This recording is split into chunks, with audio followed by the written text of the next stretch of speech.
Herkese merhaba arkadaşlar, kanalımıza hoş geldiniz. Mert Ramazan Demir'in yeni aşk hakkında ilk açıklama. Son dönemde büyük bir çıkış yakalayan Mert Ramazan Demir, özellikle Yalı Çapkın'ın dizisindeki canlandırdığı Ferit karakteriyle dikkatleri üzerine çekmişti. Afra Saraçoğlu ile yaşadığı aşkla magazin dünyasında sıkıca konuşulan Demir, son olarak yeni sevgilisiyle görüntülenerek dikkatleri bir kez daha topladı. Şimdi ise bu yeni ilişkinin hakkında ilk kez konuştu.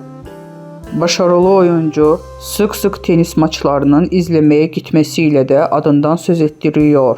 Geçtiğimiz günlerde Bodrum'da sarışın bir güzelle dudak dudağa yakalanan Demir, bu görüntülerin ardından yeni aşkı hakkında sorular yağmuruna tutuldu.